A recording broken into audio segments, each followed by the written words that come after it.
cool. How are you? Yeah. So I'm back. I have a video this week, and before we get started with the video, check out my cool t-shirt. Hatter and I are sharing it. Her Infernal Majesty twisted Hatter's arm. Think she might have heard her.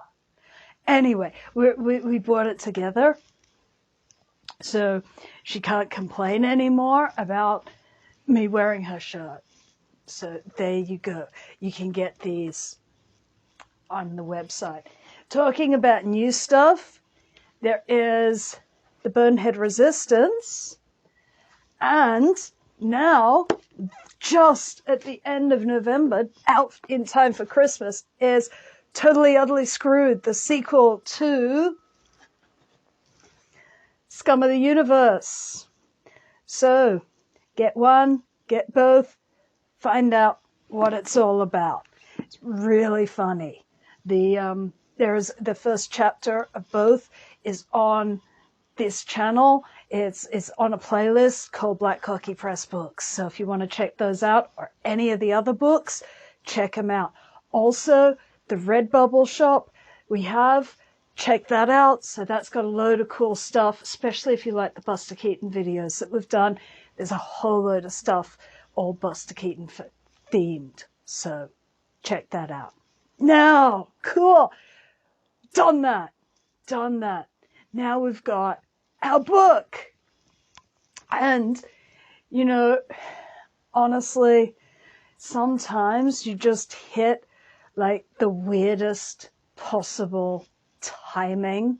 Like sometimes you just sync up with the universe and it's so, whoa, didn't expect that to happen. But that's what's happened with this week's book. This week's book is called Mozart and the Wolfgang. It's by Anthony Burgess. And this is a first edition from 1991. I got a first edition. I had to buy it off eBay because it has not been reprinted since 1991. There was the hardback edition out, and then that was it. Now, the coincidence is when I went online to see if anyone had written anything about this book before I did this video. No, they haven't. It's really obscure. This book has just been put into print again. It's just been reissued. So only like in the past month. I'll put a link somewhere to the video talking about this book being reissued.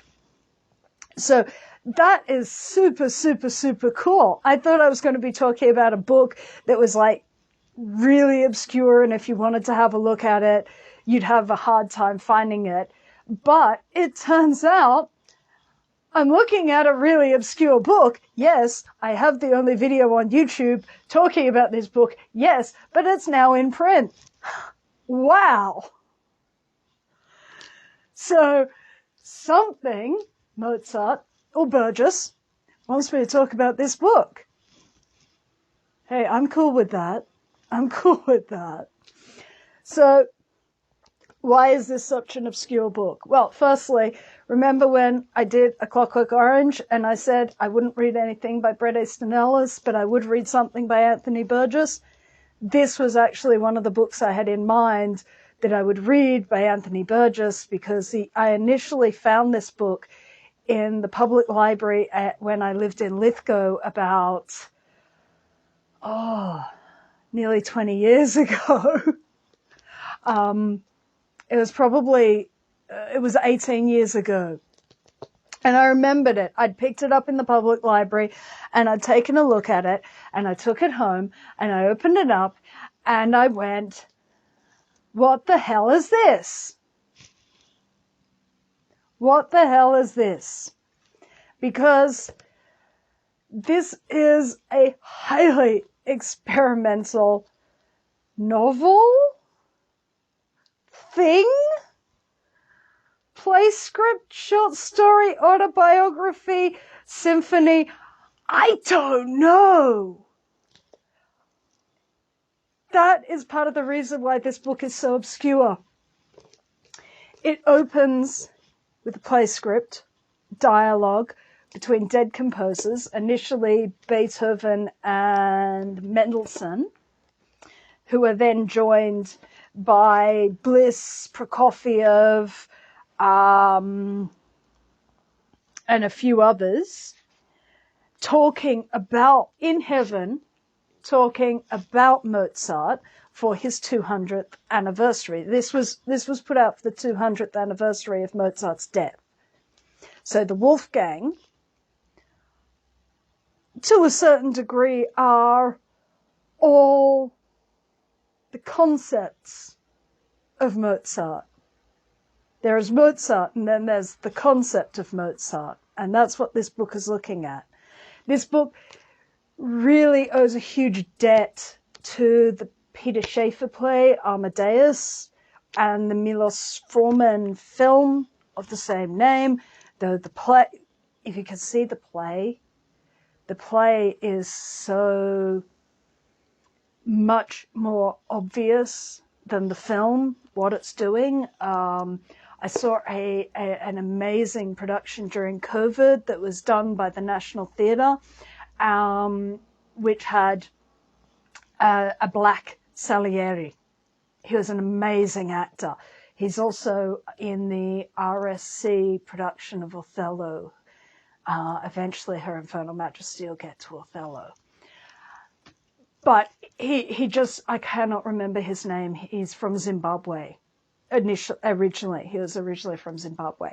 But you would be more aware of F. Murray Abraham playing Salieri. He does a wonderful job with Tom Hulce as Mozart.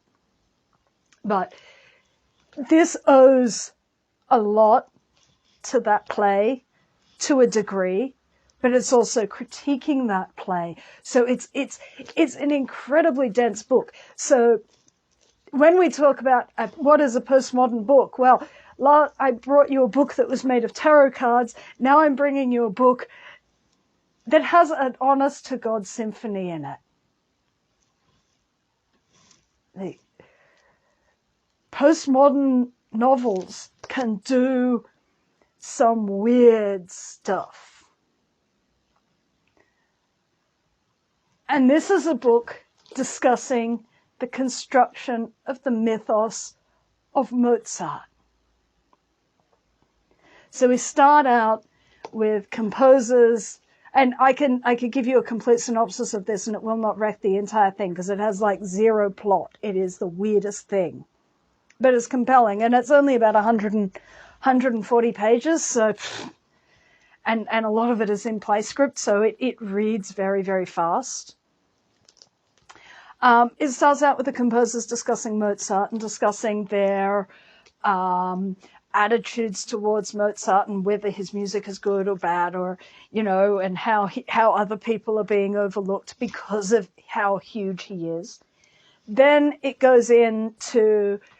into a opera, which really owes a lot to the Peter Shaffer play in terms of the mythologized Mozart, this idea of Mozart as the giggling juvenile idiot who wrote dictation from God, which when you look at the actual play, when you see the play written, and that is because of the way that we read film, even though it has the framing context of F. Murray Abraham telling this story as a confessional to the priest, it becomes unclear because of the way we read film and the way that we read film as this is real.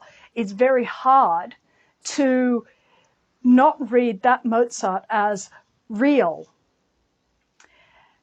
In the play, it is much, much, much more obvious that the Mozart we read in that play is not the real Mozart, but Salieri's conception of Mozart from his perspective. The play also has a really different end. At the end of the play, Salieri has wanted to become the greatest composer of his age. the height, only to find that he's ossified, that his wish having come true turns him Midas-like into someone, everything he touches is gold, but it doesn't last. Because who listens to Salieri? Nobody. In fact, when people listen, despite attempts to revive Salieri to a, more than minor composer, more than just jealous rival, which he wasn't. He had the better job. Mozart would have been better off trying to poison Salieri than Salieri poisoned Mozart. Salieri had the good job.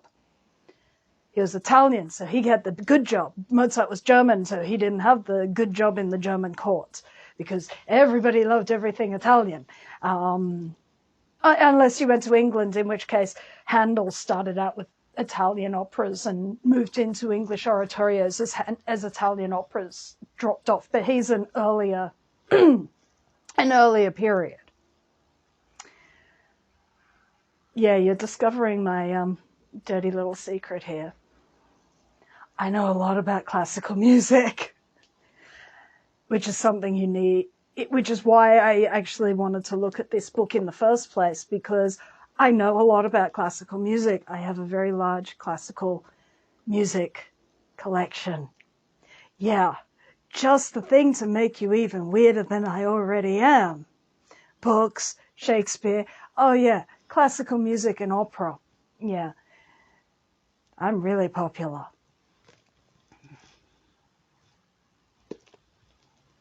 So the ideas of the popular conceit of what Mozart is, the opera in this acknowledges how much that is shaped and molded by the Peter Shaffer play and the Milos Forman film. So it talks about that. It's that popular conception is the whole baby Mozart thing, where if you play Mozart to your baby, you'll have a genius. So it's like, no, you'll have a sleeping baby because it's pretty music, but you will not have a genius. It has no effects. Listen to Mozart because it's Mozart. We then have we then go back to the discussion between the composers, as more composers come in and discuss this figure of Mozart. We never see Mozart. Mozart is too busy talking to God about the planned celebrations for his 200th anniversary. God doesn't let him out of his sight. And so, or we do see him at the end, in a way, through the other composers, which is quite interesting. It is a lovely little punchline for the book that I won't spoil. I'll leave you to find the book now that it's out, now that it's available, and you can read that yourself. But we have the composers again. Then we have a short story, an attempt to replicate in words what Mozart's music does in the 40th. Remember, I said that Anthony Burgess had a background in composition and then moved into writing, which is why the music is so forward in A Clockwork Orange. Well, this is taking the music from A Clockwork Orange and pushing it as far as you can possibly push literature and music together. The idea, can you emulate a piece of music through words? Then we have a discussion between the writer and himself, which is another exploration. This actually gives you a framework to start reading the book. So he understood that what he was writing was like completely out of the understanding of everyone. I've never seen a book like this. There are very few books where I can genuinely say that. The Italio Calavino tarot card book, I've never seen a book like that. I've never seen a book like this. This is the oddest This one is even odder than the Italo Calvino, because while that takes tarot cards as a leaping off point, and as I said, writing the notes in an art gallery, this is something else entirely. So the Burgess Anthony dialogue helps to create a framework to read the book in, to understand what the author is intending. We return again to the musician. We return to a film of Mozart. So with the opera of Mozart, we take a look at the Peter Shaffer play, and then at the film, we take a look at the Milo Forman film, and many other films that have attempted to dramatize Mozart's life. That you have a film, then you're back to the composers again. Or I think we have Anthony Burgess gives us a bit of background of his own relationship to Mozart, because Burgess, when he was young and working or attempting to make a position for himself as a composer, was a time when Mozart was not the Mozart that we have today, was not the divine Mozart, but was actually considered less than, because he wrote in the style that he wrote. He wrote in a classical style, and composers of the 30s were more chromatic. They were coming from the Schoenberg sort of school of writing music, the atonality. Atonality, there we go. That's the important one there. The atonality school of music, which, although it took over classical music for much, or if not most, of the 20th century, notable exception being Leonard Bernstein, who wrote very old-fashioned music by classical standards, which, when you start calling it classical music in the 20th century, it's actually an easier thing to call this kind of music Western art music, because it's actually got multiplicity of different genre and style within it. But Western art music is the thing that you can take from Monteverdi to Philip Glass. So, but most people understand it as classical music. It's the arty music. But for much of the 20th century proved that for people, for the average slob in the street, that atonal music is not what they want. What they want is melody, and that is what Mozart and the older Western art music offers, which gained in popularity. The 20th century really did see a expansion. Today we have more music available to us than any other time. Even though things were written in the past, things dropped out of favor so much, and in the 20th century we saw conductors and singers bring things back from the depths of obscurity to such a degree that we couldn't conceive of Western art music without them. Could we conceive of Western art music without Mozart? No, and that's the point that he is making. Part of the reason why Mozart is so popular is he's so easy to listen to. One of the first full operas that I listened to, one of the first, and if anything is going to make you listen to, fall in love with opera, if one of the first operas you listen to is The Marriage of Figaro, with Brintervel as Figaro, Cecilia Bartoli as Susanna, and Renee Fleming as the Countess. Now, I'm very, very well aware that those names mean nothing to 99% of you. But to those people who know, that is a hell of a thing for an introduction. Okay? That is like, at the Met. I mean, do I need to say more? No, I don't. let's just say that's like hearing Tommy as your introduction to The Who, okay? It's that sort of thing. It's like hearing Sgt. Pepper's as your introduction to the Beatles. In fact, because I have this huge classical background, I understand what Pete Townsend is doing with Tommy. I understand what the Beatles are doing with Sgt. Pepper. It does mean that a whole load of popular music is sort of like, I'm not even bothering. But, and so that classical stuff informed my popular interest. Freddie Mercury loved opera. I can't think of anything more operatic than Bohemian Rhapsody. So that's a little off, we've got a little off topic there.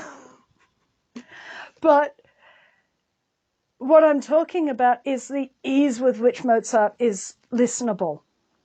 So whether you're working from a film score, popular music, back into Western art music, or you're working from Western art music into more modern contemporary things, Mozart is sort of your gateway drug. Mozart is a wonderful place to enter into Western art music, and that is partly what's made him so popular. I mean, there's also Beethoven, if you like things more intense. Beethoven, it's no coincidence that Beethoven is the other major composer who speaks in this, because Burgess talks about the fact that for him and his generation, Beethoven had the position that Mozart has now. This is why Beethoven and the ninth, lovely Ludwig van is the composer of choice of Alex. Beethoven is metal music for before electricity. So we have Mozart and Beethoven, two of the biggest gateways into classical music. Mozart is definitely the biggest gateway into opera. Beethoven gets you into symphonies, but he wrote one opera and it's obscure, and it's the kind of thing that if you know about it, you'll find it, but everyone knows the Marriage of Figaro. Even if they don't think they know the Marriage of Figaro and they know the Barbara of Seville. Coincidentally, they both contain the same characters. The Figaro from the Barbara of Seville is the same Figaro as the Marriage of Figaro. It's just a few years later. B's a gateway drug. Mozart is a gateway drug.